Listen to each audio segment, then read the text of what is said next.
Adweek and the new golden age of audio, the iTunes podcast charts and more podcast statistics.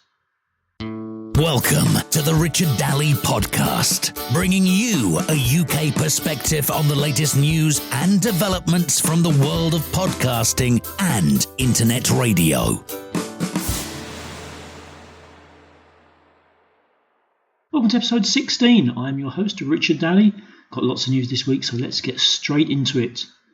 To start with, a bit of a topical piece given some of the controversy and debate about the Notting Hill Carnival here in the UK.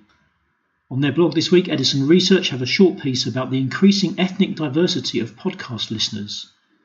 Edison, of course, have been tracking podcast listener demographics for more than 10 years now, and they've been reporting there have been significant changes over that time. They say in their article that in the early days of podcasting, much of the audience was white males in the 25 to 44 age group. Now, partly, of course, that was because a lot of the podcasts available then were aimed at that audience. Today, the racial and ethnic diversity of the podcast audience has increased significantly.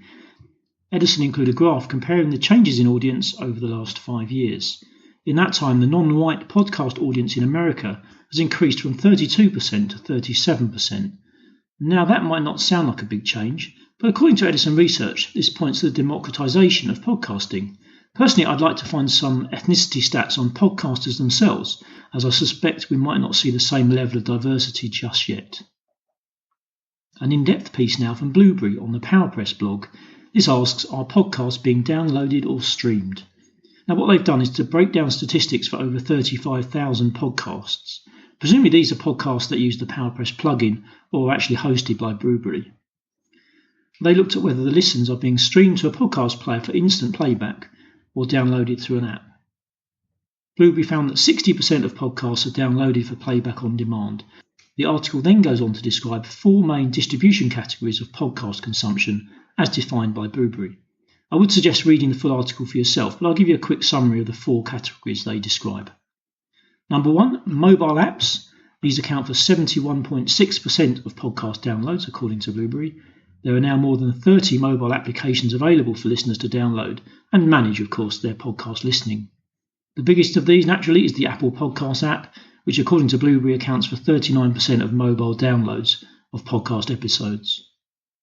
Now, that, I think, is in disagreement a little bit with stats that come out of Libsyn, who have Apple Podcasts at over 50% in total. Desktop apps account for 13.1% of podcast downloads, and that, of course, includes things like iTunes. And that might be the difference there where perhaps Libsyn are putting iTunes and Apple Podcasts together. It's something I need to look into a bit more, I think. Number 3, desktop browsers. That's in-page stream plays and play on demand. These account for 10.7% of podcast streamed plays and downloads. And 4th, mobile browsers and TV apps, which are slowly getting some traction. Now, these in total are 4.6% of podcast streamed plays. Particularly, we're seeing digital TV and TV apps taking a very slow but steady increase in plays.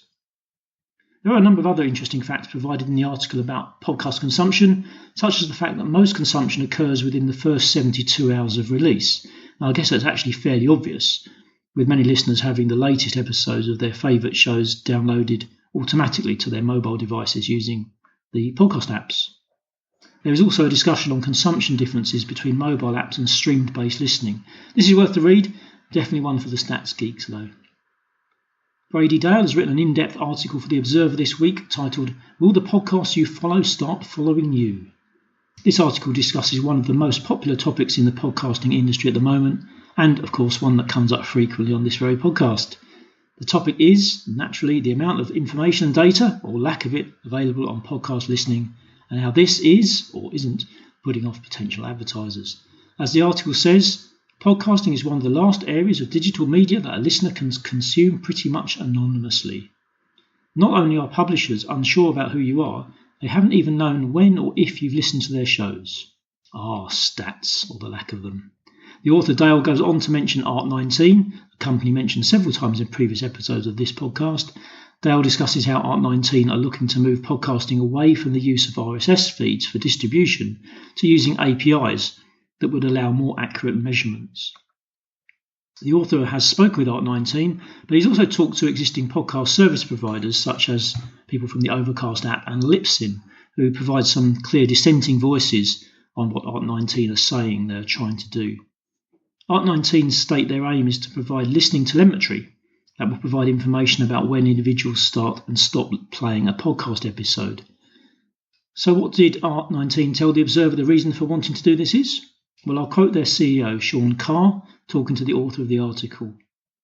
Listening telemetry, in our opinion, is going to unlock the floodgates of agency buying. In other words, real money gets made on advertising when publishers can access big ad agencies that run massive sweeping campaigns for huge brands. End quote. Our friend of the independent podcaster and VP of Libsyn, Rob Walsh, of course, has a very clear opinion on this.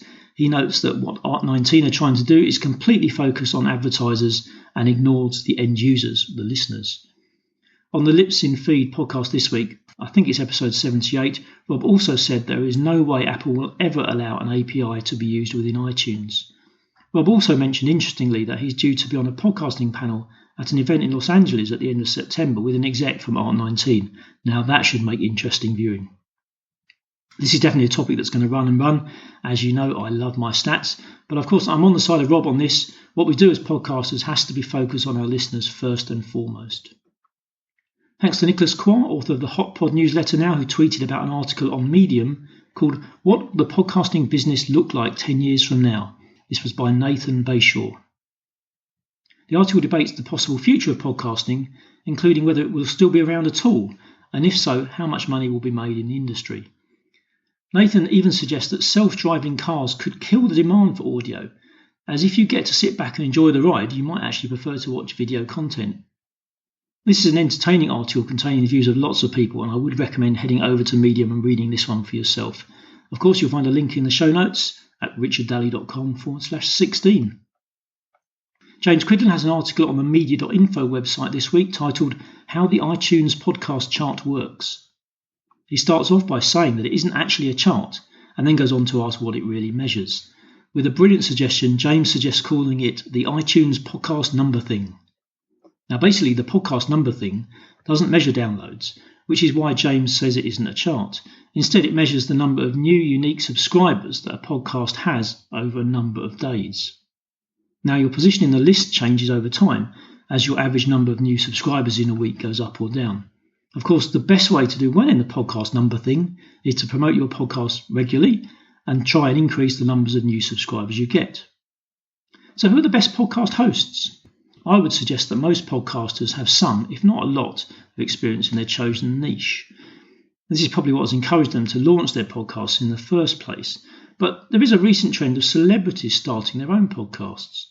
Nicole Spector for Adweek asks if these celebrities are likely to stick around in podcasting. Now, celebrities, of course, have a head start on the rest of us in that they already have a fan following that they can leverage when they start their podcast. So the question Nicole asks is, are these celebrities stealing the limelight and, of course, advertising dollars from the less well-known podcasters? Another question in the article is whether they will stick with podcasting given the amount of effort required to make a good podcast, and we all know how much effort is required. The author discusses a survey run recently by a new company called Wing. Wing is a millennial-focused social media app. They asked their subscribers what they thought about celebrity podcasts. And their survey apparently found that 52% of them didn't even know that celebrities made podcasts. 67% said they didn't take celebrities seriously as hosts. And the most common reason given was that celebrities seemed underqualified. I'm pretty sure that celebrities find podcasting just as difficult as the rest of us, so we can hardly complain if celebrities drift away from podcasting, given that lots of podcasts suffer from pod fade, with many not even hitting their 10th episode before being abandoned. I don't see celebrities being any different to that. Adweek is running a series of articles currently titled Welcome to the New Golden Age of Audio. The articles are covering a wide range of topics including radio, podcasting, music streaming and even audiobooks. One of the articles by David Greiner, he writes about podcasting, streaming and the power of sound. He notes that podcasts, streaming music and audiobooks have all been around for a long time, but each is now surging in popularity despite the many predictions that audio would eventually be replaced by video. Greiner discusses how, following the success of Serial, podcasts have become one of the hottest trends in content. Now, I've already mentioned celebrities getting into podcasting, and this article continues the theme, along with stating the fact that sometimes it's going in the opposite direction, with some up-and-coming podcasters now starting to get their own TV shows. One of the other articles in the Adweek series talks about this trend, so if that's of interest to you, you might want to check that one out for yourself. Just head over to the show notes at richarddalley.com/16 for the link. It's also interesting to note that quite a few radio hosts have moved into podcasting, and they're finding, I think, that their interviewing and storytelling skills are bringing them big success. Streaming music services like Spotify and Pandora are also growing, and they seem to be changing the way that many people discover new music, and also how people are starting to re-listen to older favourite tunes. The article also goes on to talk about audiobooks. Now, sales of audiobooks are increasing more than 20% year on year at the moment, and they currently have an annual revenue figure of around $1.7 billion, at least as quoted in the article from Adweek. Now, I am a fan of audiobooks. I have a subscription to Audible, but to be honest, I would say that these days it's rare I manage to actually listen to a whole book. Now, typically a book runs between 5 and 11 hours, and that's a lot of podcast episodes I could be listening to. Now, there are a few book summary services out there. Perhaps we'll see someone doing podcast-length book summaries in audio format. Now, it could be that's already available and I haven't seen it. If so, do let me know, as I would love to try it out. Okay, I'll end the episode this week as usual with the Where Can You Meet Me feature. I will be at the September Fizzle meetup in London next week, the 6th of September. On the 15th of September, I will be at the Podcasting Micro Conference being run by the Institute of Learning, Innovation and Development. That's at the University of Southampton. Speakers there include Mike and Isabella Russell of UK Podcasters, New Media Europe and Music Radio Creative, and Kevin Field from the Podcast Radio Skills for Podcasters. I'm really looking forward to catching up with those guys. I will also be at James Cridland's next radio conference on the 19th of September in London. Tickets still available for that one, I believe at £149 plus VAT. If you are attending that one, do let me know because there will be time for networking. So if you'd like to meet up, tweet me at Richard Daly or email me richard@richarddalley.com. We can catch up on the day. I also hope to be at Rain Summit Europe in London on Wednesday the 2nd of November. Tickets are now on sale for that. I'm being sneaky. I'm waiting to see if any discounts become available. I attended the Rain Summit last year. It's a great event. Definitely looking forward to that one. Hopefully I can get a ticket. Okay, so that is all from the Richard Daly podcast for this week. If you visit my website at richarddalley.com, you'll find all my social media links, as well as the various ways you can subscribe to the show. The show notes for this episode are at richarddalley.com/16. That's the number 16. Do send me your questions or comments, and if there is a topic you'd like me to cover on the show, then please tweet me. Thank you for listening, and I will see you on the next episode.